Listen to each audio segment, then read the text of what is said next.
Alors ce matin, je voudrais vous parler de ce sujet et te dire, sois une véritable habitation de Dieu. Pas n'importe laquelle, mais une habitation de Dieu en esprit. Sois une habitation de Dieu en esprit. Vois-tu, hormis ceux qui ont été empêchés ce matin de nous rejoindre, pour quelque raison que ce soit et les circonstances du moment, voyez, vous avez pris toutes vos dispositions pour être là ce matin. Et je parle aussi de vous qui êtes connectés, qui nous suivez en esprit ce matin. Je voulais te dire, quelle est ta motivation pour que tu sois ici ce matin ou que tu sois connecté à ce culte de gospel? Quelle est ta motivation? Et quel est le but de nos rassemblements? Nous qui sommes ici ce matin, ou nous qui avons une appartenance à Jésus, même si nous ne sommes pas ensemble ce matin, quel est le but de nos rassemblements? Et pourquoi vous y tenez tant d'avoir pris ce temps ce matin d'être ici, bien-aimés? Et je poursuis en te posant cette question, mais pourquoi, en quoi former un corps est nécessaire et si important pour nous, enfants de Dieu, mais aussi pour le Seigneur Jésus? En quoi former un corps est si important? Vois-tu, dans l'épître de Paul aux Éphésiens, que nous allons voir ce matin, en partie, nous allons trouver en quelque sorte des éléments qui nous aideront à saisir la pensée de Dieu sur ces questions, et sur cette question d'être une habitation de Dieu en esprit. Nous, enfants de Dieu, et aussi, comme vous le savez, co-héritiers de Jésus-Christ. Je demande de vous reporter dans l'épître d'Éphésiens, de Paul aux Éphésiens, chapitre 2, versets 19 à 22, la fin de ce chapitre, chapitre 2, 19 à 22. Et nous lisons ceci.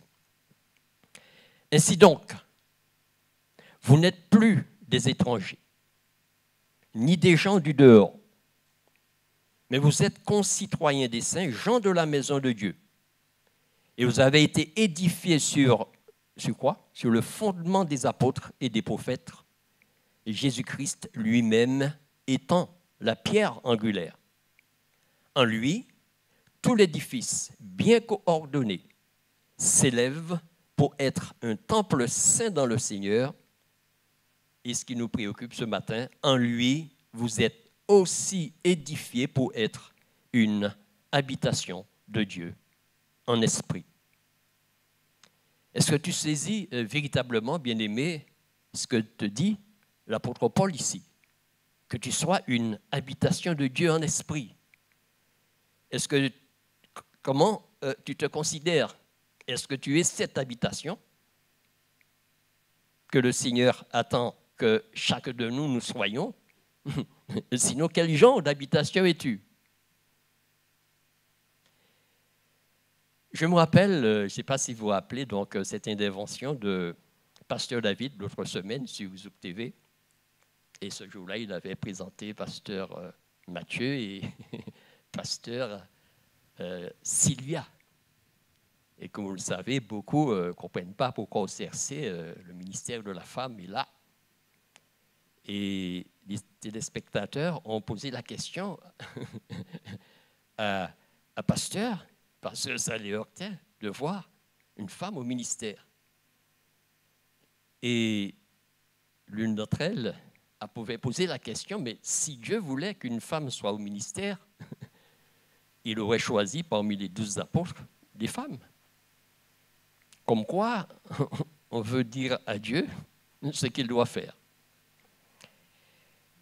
Mais Pasteur aussi a répondu, puisque l'Église en majorité est formée de païens, mais pourquoi Dieu n'a pas choisi un païen parmi les 12 disciples?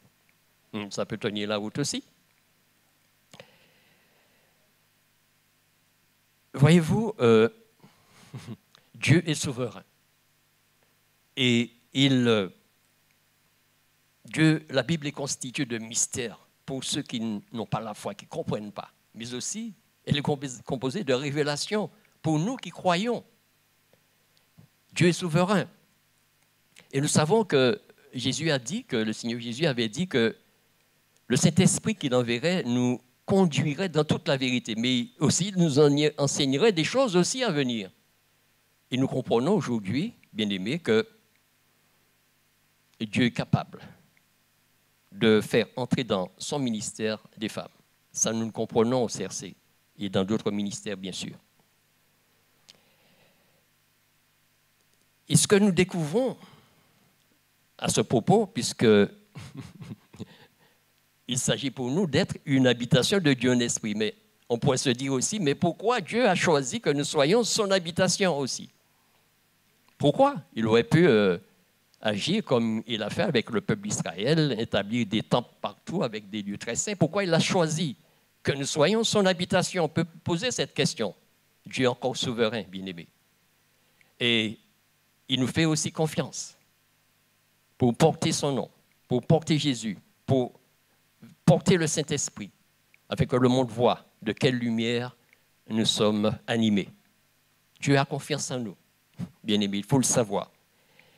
Et ce que nous découvrons, bien-aimés, dans ce que nous venons de lire, dans ces 4 derniers versets de le chapitre 2 de l'Épître de Paul aux Éphésiens, nous voyons que l'apôtre Paul énumère plusieurs des nouveaux privilèges pour nous qui étions païens.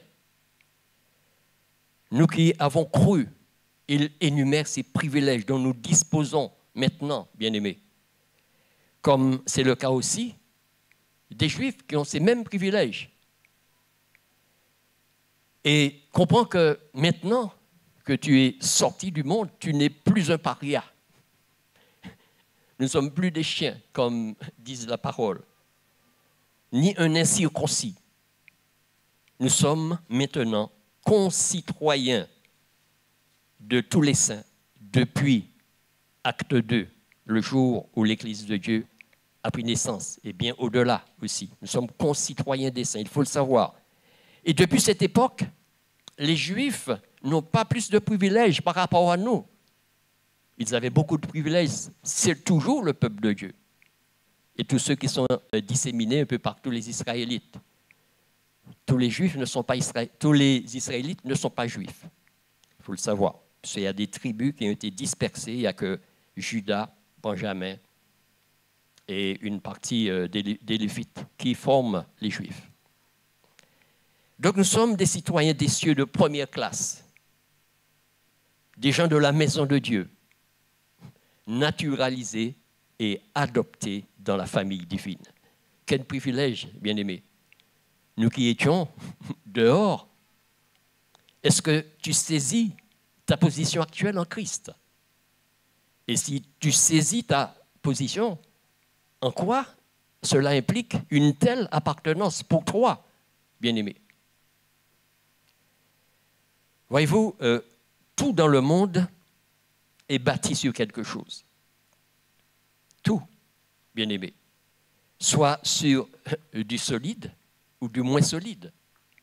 Et nous savons comment l'épreuve du temps va révéler si ces choses, quelles qu'elles soient, sont bâties sur du solide ou pas. C'est ce que nous révèle la parole de Dieu.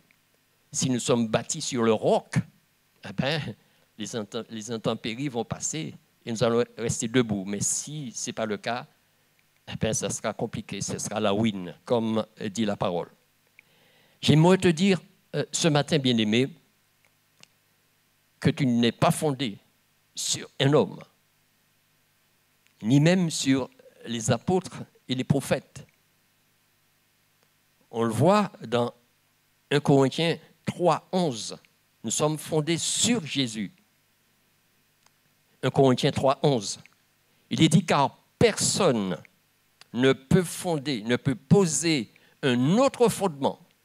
1 Corinthiens 3, 11, car personne ne peut poser un autre fondement que celui qui a été posé, savoir Jésus-Christ. Mais tu vas me dire, tu viens de lire à l'instant que vous avez été édifiés sur le fondement des apôtres.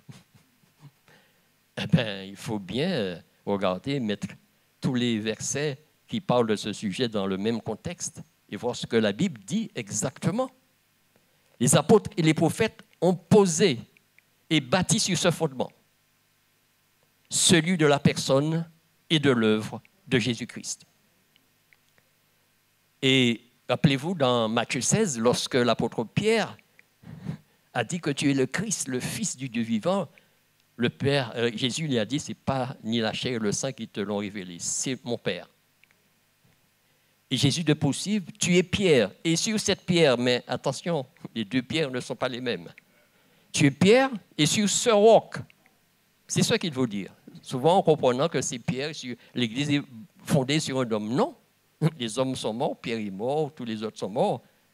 L'Église ne peut être fondée que sur du vivant, sur Jésus-Christ. Il faut que nous le soyons, le comprenons, bien-aimés.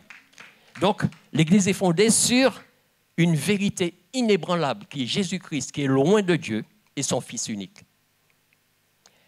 Donc, cet édifice que nous formons, que le Seigneur attend de chacun de nous, une habitation de Dieu en esprit doit s'élever, comme nous le voyons, pour être un temple saint dans le Seigneur, bien coordonné, afin que nous qui sommes dans ce corps, bien-aimés, nous soyons cette organisation qui repose sur de tels principes, ici au CRC.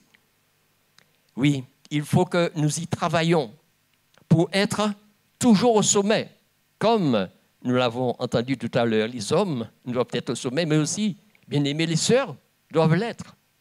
Les femmes aussi, qui comprennent la direction et la volonté du Seigneur, devront être au sommet. Pourquoi? Pour être de ceux qui savent anticiper, mais aussi de réussir face à tous les challenges qui seront présentés devant nous. Et il y en aura de plus en plus, comme vous le voyez aujourd'hui. Donc nous avons tous besoin, bien-aimés, tu as besoin d'être édifié pour répondre aux exigences d'une telle habitation de Dieu en esprit, qui est le but de tout croyant. Être une habitation de Dieu en esprit. Et tu dois y travailler en étant participant de la nature divine. Comme Jésus a été participant pleinement de cette nature et nous a montré le chemin. Est-ce que vous voyez? Dès lors, bien-aimés, et plus que jamais, nous comprenons et devrions avoir cette profonde conviction que le Seigneur veut que nous soyons accomplis et que nous soyons aussi propres à toute bonne œuvre. Toute bonne œuvre. Et accomplir de bonnes œuvres doit être ta préoccupation, bien-aimé. La première de tes préoccupations, accomplir ce que le Seigneur Jésus nous demande de faire. Et voyez comment les choses se précipitent sur le plan international. Beaucoup meurent sans connaître le Seigneur. Et il faut répandre cet évangile parce que Dieu veut que nous parvenons à la connaissance de sa vérité et que nous soyons sauvés. La Bible te dit, et tu le sais, que Dieu a déjà préparé ses œuvres pour toi, pour nous, bien-aimés. Il les a préparées. Qu'est-ce qu'il te suffit de faire? Simplement d'ouvrir tes yeux pour voir où Dieu travaille, où son Église intervient. Qu'est-ce que tu dois faire? Quels seront tes engagements financiers, humains, matériels? On a besoin, l'Église a besoin de toutes ces choses pour avancer et pour que son évangile fasse du chemin et que son royaume croisse. Donc tu as besoin d'ouvrir les yeux, tu as besoin de te lever et d'agir, bien-aimé, pour les accomplir. Et comment tu vas le faire? En t'appuyant constamment sur ce roc, Jésus-Christ, qui est la parole incarnée. Prenons 2 Timothée 3 et le verset 16 à 17.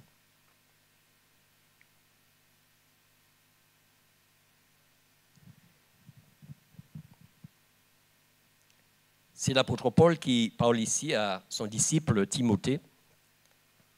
et il lui rappelle ces choses comme Dieu nous le rappelle aujourd'hui.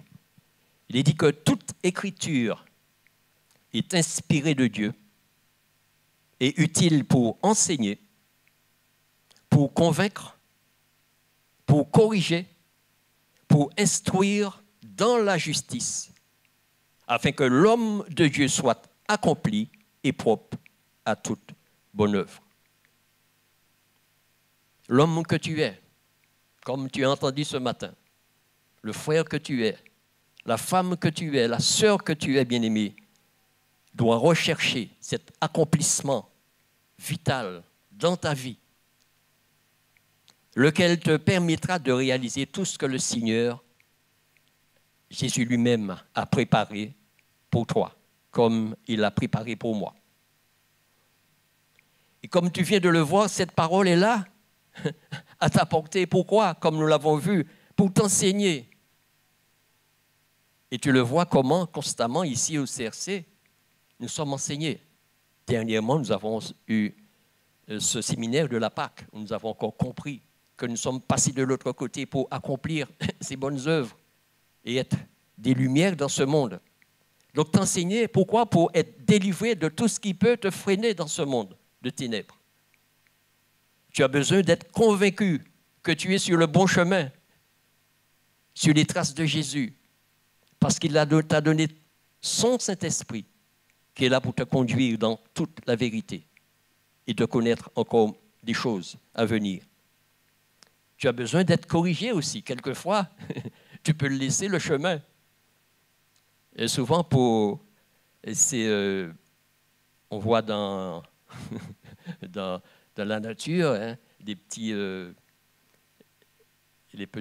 moutons ou que sais-je, ils gambadent, ils sautent, ils laissent de côté les gars, les parents, et ils vont bouter de l'herbe à côté, donc ils gambadent. Comme nous pouvons gambader et laisser le véritable pâturage de Dieu. Et rappelle-toi comment les choses se font lorsque nous laissons de côté. Dieu nous corrige. Comme vous qui prenez l'avion souvent, vous voyez quelquefois, je l'ai vu la dernière fois, où l'avion fait au lit Fort-de-France et quelques kilomètres avant d'arriver en Martinique, notre sœur Karen peut nous le confirmer, on sent que l'avion bouge. Eh bien, le pilote passe en manuel cette commande automatique pour changer, diriger l'avion directement sur la Martinique. Dieu aussi, à l'instar de l'avion, a besoin de nous corriger quelquefois, bien-aimés. Et sa parole est là. Et il nous dit aussi que cette parole est là pour nous instruire dans la justice. Pourquoi? Parce que dans la justice de Dieu, bien-aimés, nous avons sa faveur. Nous aurons toujours la faveur de Dieu avec nous. Et quelles que soient les flèches qui seront lancées contre nous, elles se briseront sur cette cuirasse que nous avons, la foi dans le Seigneur Jésus-Christ. Donc je puis t'assurer ce matin qu'ici, tu es à la bonne place, bien-aimé. Je peux te l'assurer. Tu as l'enseignement pour être cette habitation de Dieu en esprit. Le choix t'a été déjà donné par Dieu lui-même. Donc, tu n'as pas beaucoup d'efforts à faire, seulement de suivre ses directives. Donc, Dieu recherche en chacun de nous, Dieu recherche en toi cette habitation, bien-aimé. Il est question pour nous, une question de vie, et non de la mort dans laquelle nous tous, nous étions avant notre conversion. Et nous allons lire, toujours dans Éphésiens, chapitre 2, les 3 premiers versets, pour voir dans quoi nous étions, quel était l'esprit qui nous animait et qui anime encore le monde sans Dieu. Éphésiens 2, versets 1 à 3. Il est dit ceci, « Vous étiez morts par vos offenses et par vos péchés, dans lesquels vous marchiez autrefois, selon le train de ce monde, selon le prince de la puissance de l'air, de l'esprit qui agit maintenant dans les fils de la rébellion. nous tous aussi, nous étions de leur nombre. Et nous vivions autrefois selon les convoitises de notre chair, accomplissant les volontés de la chair et de nos pensées, et nous étions par nature des enfants de colère comme les autres.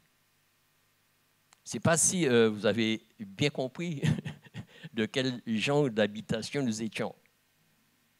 Nous étions cette habitation du malin. Ce que vous avez vu, voilà l'habitation du malin. Dieu nous en a sortis avec puissance, avec force, comme il a sorti le peuple d'Israël d'Égypte pour célébrer la Pâque dans le désert. Dieu nous a sortis d'Égypte spirituelle pour être son véritable habitation en esprit. Bien-aimés, comprends-le. Donc c'est une habitation et tu ne dois pas y retourner. Comme nous voyons dans la Bible, certains ont laissé l'habitation dans laquelle ils étaient, qu'ils formaient, comme on voit Alexandre le forgeron ou Philette et que sais-je, ont abandonné l'apôtre Paul pour retourner dans le monde. Tout, Seigneur, est possible. Pour nous qui croyons de rester fixés sur notre objectif et d'être véritablement ceux qui plaisent au Seigneur Jésus. Donc nous étions spirituellement morts, bien-aimés, désobéissants, dépravés, diaboliques même, sans vie devant Dieu, pas d'impact vital devant le Seigneur. C'était ça notre situation. Et nous vivions dans nos péchés, dans nos offenses, comme si Dieu n'existait pas. Personne, tous ici, en quelque part, nous nous retrouvons dans cette description de l'apôtre Paul ici, aux Éphésiens. Moi le premier. Et donc Dieu nous en a sortis, de sortir des ténèbres pour être maintenant à son admirable lumière. Et ce monde, bien-aimé, puisqu'il s'agit de ce monde n'a jamais changé.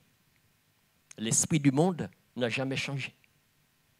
Je te le rappelle, bien-aimé, ce monde façonne ses adeptes selon son moule. Ce moule que nous avons, que nous venons de lire.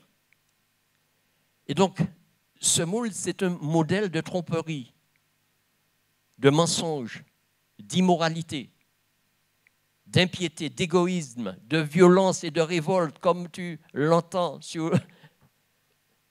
à travers les nouvelles, que ce soit sur ta télé ou sur YouTube ou autre. Ce monde, bien-aimé, n'a rien à t'offrir, encore moins à te laisser persuader par ce modèle qu'on est en train de nous imposer en ce moment même, au travers de cette forte contrainte sanitaire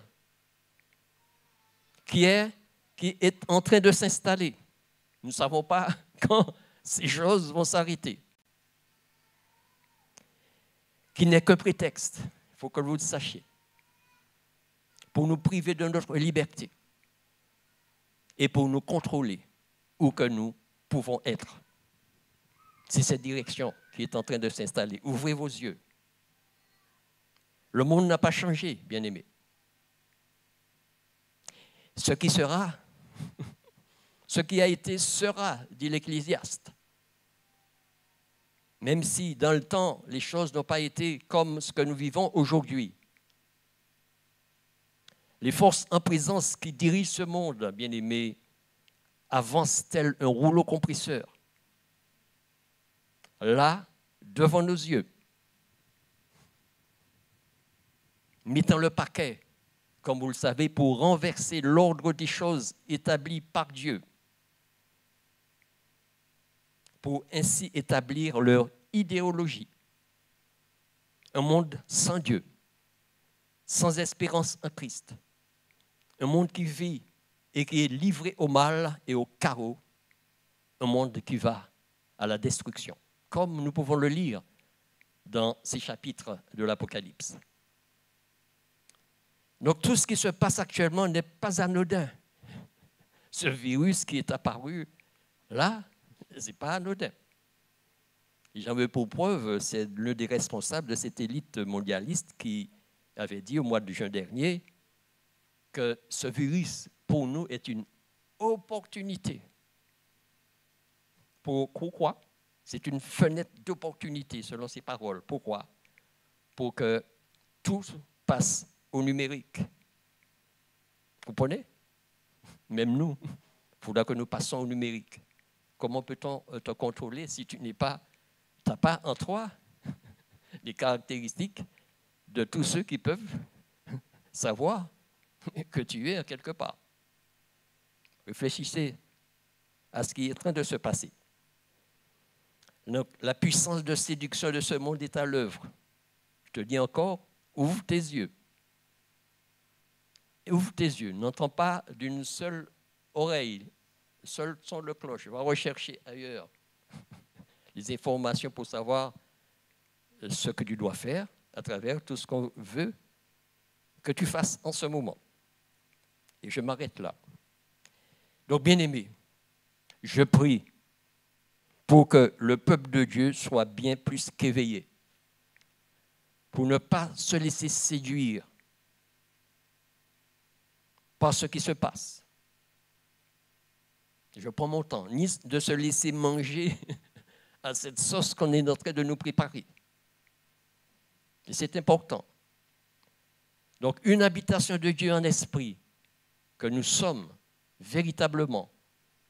Je crois que vous avez la foi de croire dans le Seigneur Jésus. Et de tout ce qu'il a dit arrivera. Que nous soyons résolus, que nous soyons fermement accrochés à cette espérance vivante en Jésus, à franchir tout obstacle qui pourrait se dresser devant nous, à relever tout défi, toute opportunité pour faire la volonté de Dieu, celui qui nous a sauvés. Nous n'avons pas le choix. Nous sommes comme de ceux qui sommes sur un chemin, il n'y a pas de retour possible, sauf si tu as décidé de faire autrement. Mais Dieu a dit que ce qu'il a commencé en toi, il l'amènera à la perfection. Que nous ayons tous cette assurance, que quel que soit ce qui va se passer dans ce monde et qui est en train de se passer, si nos yeux sont fixés sur le roc, sur Jésus, eh bien, nous ne pourrons rien craindre. C'est ce que nous dit la parole.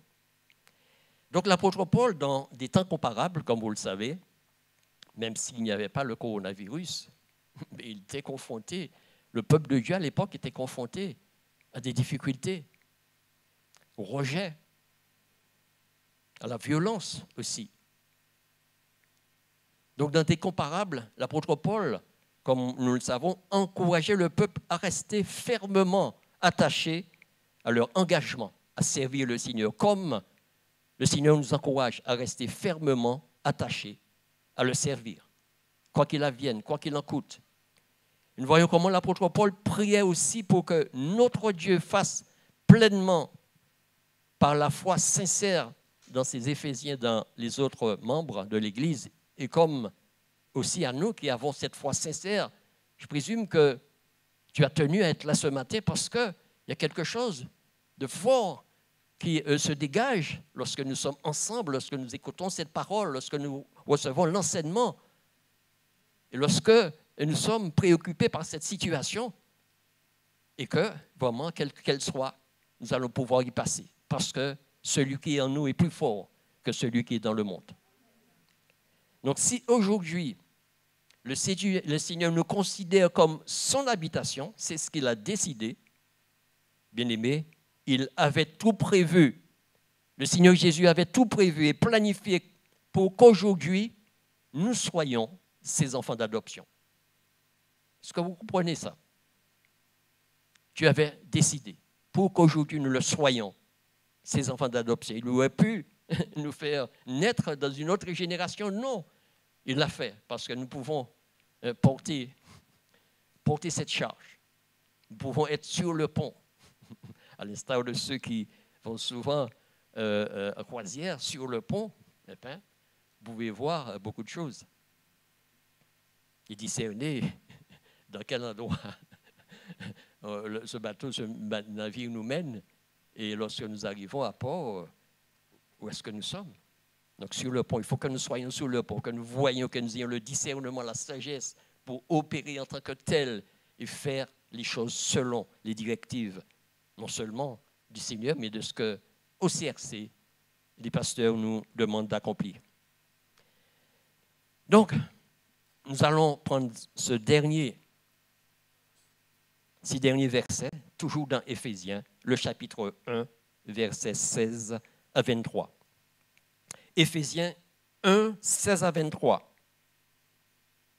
L'apôtre Paul encore nous parle en ce matin,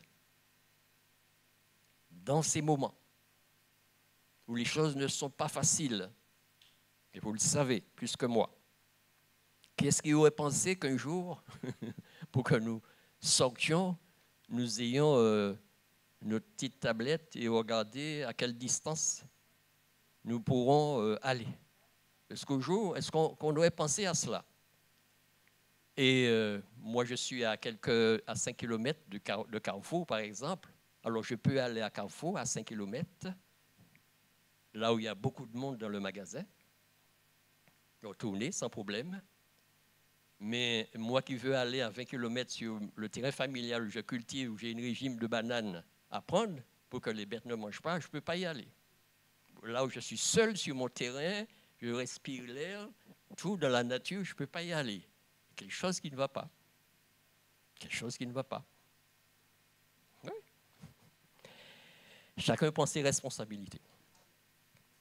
C'est pourquoi l'apôtre Paul dit dans Éphésiens 1, 16 à 23, c'est pourquoi, moi aussi, ayant entendu parler de votre foi dans le Seigneur, Jésus, et de votre charité pour tous les saints, je ne cesse de rendre grâce pour vous, faisant mention de vous dans mes prières, afin que le Dieu de notre Seigneur Jésus-Christ, le Père de gloire, il fait quoi? 1. Vous donne un esprit de sagesse et de révélation dans sa connaissance. 2. Qu'il illumine les yeux de votre cœur pour que vous sachiez quelle est l'espérance qui s'attache à son appel, quelle est la richesse de la gloire de son héritage qu'il réserve aux saints. 3. Quelle est envers nous qui croyons l'infinie grandeur de sa puissance.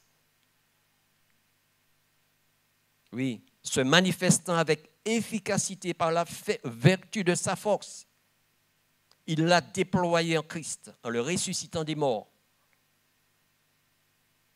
et en le faisant asseoir à sa droite dans les lieux célestes, au-dessus de toute domination, de toute autorité, de toute puissance, de toute dignité, de tout nom qui se peut nommer, non seulement dans le siècle présent, mais encore dans le siècle à venir.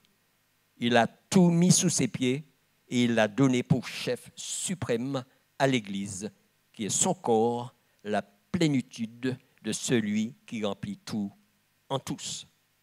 C'est fort, ici, bien-aimés. Dieu nous donne un esprit. L'apôtre Paul priait comme je prie, bien-aimés, pour que nous soyons éveillés, pour que nous ayons en nous cet esprit de sagesse et de révélation, pour discerner dans quel temps nous sommes et comment nous y comporter. Il dit qu'il illumine les yeux de notre corps pour que nous sachions quelle est l'espérance. Notre espérance, c'est le retour de Jésus. Le jour où nous serons enlevés avec lui. Donc il faut que nous soyons prêts. Il faut que nous revêtons soyons cette habitation de Dieu en esprit, bien-aimé. Et puis il dit qu'elle est envers nous qui croyons l'infinie grandeur de sa puissance.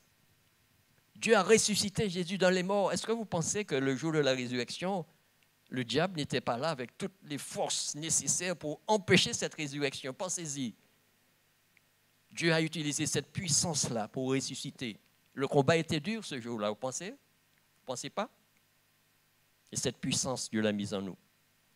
Le Saint-Esprit, pour nous rendre capables de franchir tout obstacle, toute difficulté, tout ce qui peut être là devant nous et nous empêcher d'avancer, de faire sa volonté.